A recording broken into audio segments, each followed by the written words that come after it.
plutôt de bâtiments, mais on n'a eu aucun développement majeur de quartier. Je dirais, le plus gros projet que Lausanne a connu ces dernières années, il remonte aux années 90, c'est probablement le projet de Prélat, qui compte quelques centaines de logements, mais qui reste un projet architectural plus qu'un projet urbanistique en tant que tel, puisque ce n'est pas là aussi un nouveau quartier qui a été dessiné. Et puis tout d'un coup, on a une multitude de projets de nouveaux quartiers qui se développent. Probablement d'ailleurs que, paradoxalement, c'est bien la pression immobilière et le manque de terrain disponible qui a incité la ville et les collectivités publiques et la région lausannoise dans son ensemble à chercher des parcelles qui puissent être développées et valorisées sous forme de nouveaux logements. Mais c'est vrai qu'on a maintenant une conjonction importante, non pas seulement de projets de logements qui se développent en ville, mais de projets de nouveaux quartiers. Alors je vais commencer par parler du plus petit et du plus abouti, qui est le projet du quartier des Fiches.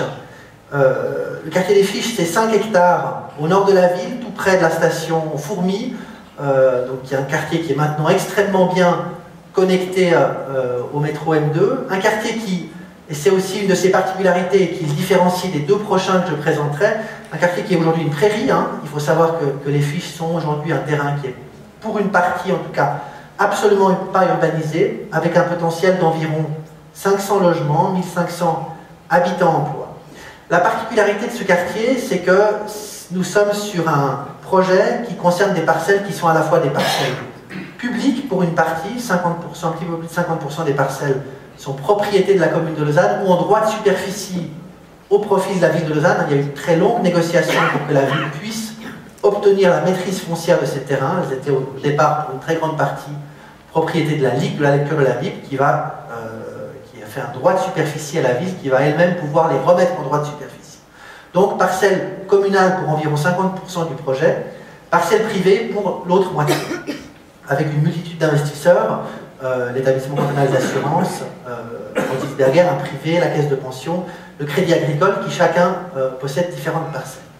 Alors le choix qui a été fait par la ville et par la direction des travaux et les services d'urbanisme a été la volonté de donner une cohérence urbanistique à ce projet. Donc, il y a un concours d'urbanisme qui a été lancé sur l'ensemble de cette parcelle, concours qui a été gagné par le bureau Architram en 2008 et qui finalement a pu donner l'architecture principale du quartier, fixée dans l'implantation des bâtiments en bonne partie et fixée dans le concours, les accès évidemment aussi, les répartitions entre surfaces commerciales, surfaces d'activité et surfaces de logement sont aussi fixées dans ce bureau.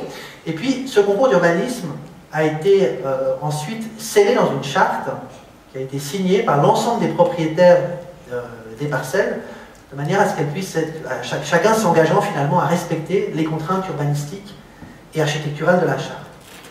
Il se trouve qu'un des premiers projets qui est maintenant mis à l'enquête ne respecte pas entièrement cette charte.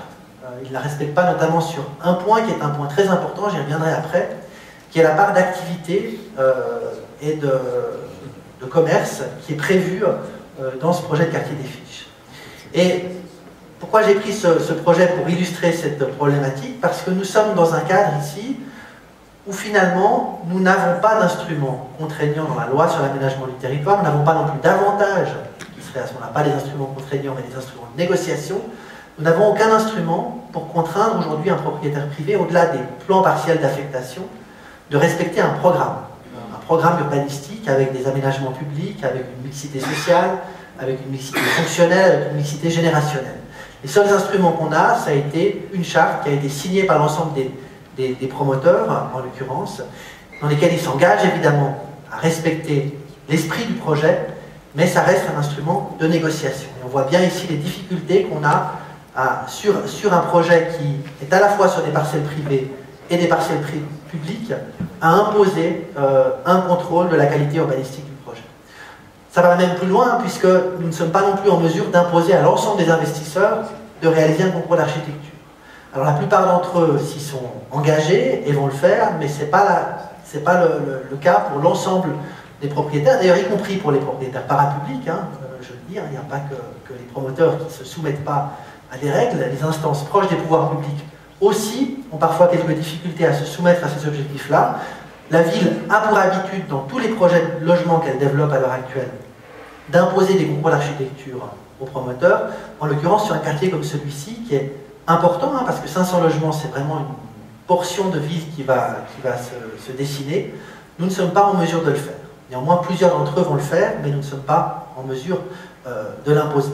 Je vais ici simplement illustrer le projet avec le projet Calixto, qui a été gagné par le bureau NB Architectes, qui est le projet de la SILL, la Société Immobilière de la Ville de Lausanne, qui va développer 120 logements sur une partie de la parcelle. C'est la partie, je ne sais pas si je peux mettre, il y a un petit signal là. Non, il n'y a pas. Bon, c'est la partie qui se trouve à l'est de la parcelle, qui va être développée par la Société Immobilière de la Ville de Lausanne, qui prévoit de construire 120 logements. Là aussi, c'est un élément important du projet. La Société Immobilière de la Ville est une société propriété de la commune. On a donc pu lui imposer les objectifs de mixité sociale qui sont ceux de la Ville de Lausanne. On aura sur cette parcelle du logement contrôlé, à loyer contrôlé, du logement en propriété par étage, du logement subventionné. Il y aura donc une très forte mixité sociale sur cette parcelle. C'est des choses que nous ne sommes pas en mesure d'imposer sur les parcelles propriétés de privés. Je dirais on est là encore relativement limité en matière de contraintes, de programmes architectural et de programmes d'habitation ou d'occupation de l'espace ensuite. Peut-être encore un mot sur ce projet avant de passer au suivant. Une de ses caractéristiques, un des points sur lequel un certain nombre d'investisseurs ne respectent pas la charte, c'est notamment la part d'activité commerciale et de surface de bureaux qui vont être implantés dans ce quartier. Ça me permet ici de venir sur un aspect, me semble-t-il, très important des nouveaux projets immobiliers, des nouveaux quartiers qu'on développe. On a souvent tendance à penser d'abord au logement et à se dire c'est finalement là-dessus qu'on va mettre la priorité en termes de développement et à oublier un tout petit peu l'importance d'implanter aussi dans ces nouveaux quartiers des surfaces d'activité, des surfaces commerciales. Je crois qu'il faut ici vraiment le dire avec beaucoup de force. C'est fondamental lorsqu'on construit un nouveau quartier que s'implantent aussi des activités. Et le calcul qui est souvent celui des investisseurs, et y compris des pouvoirs publics, qui est de dire on va rentabiliser les surfaces du rez-de-chaussée au maximum parce que ce sera des surfaces d'activité qui donnent sur la rue, est souvent un mauvais calcul. Et on aura un meilleur temps, en tout cas dans les premières années de développement d'un projet, de mettre ces surfaces à disposition à des tarifs extrêmement avantageux pour permettre à des activités artisanales, à des investisseurs, à des commerces de s'implanter dans un quartier, parce que c'est vrai qu'aujourd'hui, quand un quartier est en train de se construire, aucun investisseur, aucun commerçant ne vient s'y implanter facilement s'il n'y a pas des prix qui sont avantageux. Et en termes de vie sociale, c'est extrêmement important qu'on puisse développer la ville aussi avec de l'activité. Je dirais que c'est un des principaux, pour reprendre ce projet, je pense que nous aurons à la fin un projet qui, du point de vue architectural, sera globalement un projet de qualité, du point de vue urbanistique aussi. Je pense que le principal risque de ce quartier des Fiches est celui-ci, est finalement d'être un petit peu trop une cité dortoir et de ne pas avoir suffisamment d'activités commerciales et artisanales. Deuxième quartier que je voulais illustrer, c'est un plus gros projet. C'est le quartier de Malais-Centre, qui se trouve sur les communes de Renan et de Pries, dans le cadre du périmètre du schéma directeur de l'Ouest lausannois. C'est un des projets majeurs de développement de la région lausannoise.